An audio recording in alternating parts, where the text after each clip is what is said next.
latest on Hurricane Rosa, which remains a very strong Category 4 storm on the Saffir-Simpson scale with winds of 145 miles an hour and a pressure of 940 millibars.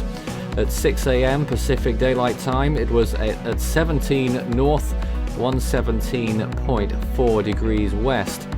A stage 6 on the CDPS at this time because of its fairly slow movement, although it is starting to gradually wane on those latest satellite frames. Right now it's 197 miles from Isla Clarion, 633 from Cabo San Lucas, 1024 from Ensenada and 1068 from Tijuana. The storm is likely to strike the northern coast, the northern area of the Baja California peninsula in around 5 days' time. Although it is still quite far away at this moment, there are no warnings in effect as a result. Warnings will probably come into place in the next 2 days. So let's see what the models have in store for it. This is the GFS over the next few days. You can see the storm's progression moving off, curving towards the north eventually over the weekend, and then as we get to the early part of next week, the storm will start to weaken, but it will still have some power by the time it gets to the peninsula. Whether it's tropical or not by then remains to be seen. It's now trending towards no, and then moving, the remnants of the storm moving into Arizona, and another hurricane forming behind that later on in that run, moving off out to sea by the looks of things, but we'll wait and see what happens with that one.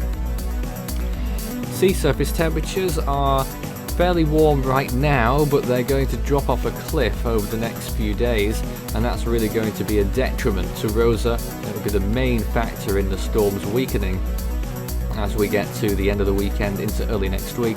Here's another look at the wind field then. The wind field's not particularly large at the moment, fairly uniform and even though, and then you go into early next week there, losing hurricane status before it reaches land according to the GFS, and not much left of the storm by the time it does strike. A pretty far north landfall, but as things go for storms in the eastern Pacific, not many storms do make it that far north, and there is the potential that the storm may just capitulate before then, but of course we're aiming for the worst on this graphic at least. These are the tropical storm force wind chances though. 25% at Guerrero Negro, 35 at El Rosario, and 25 at Puerto Penasco in the northern part of the Gulf of California.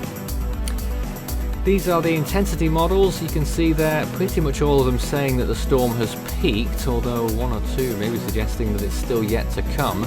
Wind shear is going to remain low, so that's going to be on Rosa's side. It will begin to rise in around 2 days, and sea surface temperatures they expect to drop over the next few days as well. That is going to be the main sticking point as we see whether this storm maintains its intensity or not, and for how long. Its appearance though in the last few hours certainly can't be faulted, although its stalling motion isn't doing itself any favours. You can see how it's been moving gradually towards the northwest in those last frames, and you can just see in the eye wall structure, the eye itself as well, maybe becoming a little bit more ragged in those last few frames. The northern eye wall in particular starting to wane a lot in those latest frames, and the south as well. And you can see why the storm didn't quite get to Category 5 status. We'll keep monitoring this one. It's going to be around for a while. You can follow Force 13's outlets, the website force13.com with the latest. You can also find our YouTube page. You're probably there already, but if not, subscribe if you haven't so far. You can also find our Facebook page, Force 13 all in text, and it's at Force 13 on Twitter if you'd like to get in touch with us on there. You can also help the project become even better by enjoying the benefits of patronage. You can find out more information about how to become a patron and what those benefits are at patreon.com/Force13. Additionally, Force 13 will be live today with updates on all of the storms out there at 8 a.m. and 2 p.m. Pacific Daylight Time. youtube.com/Force13/live.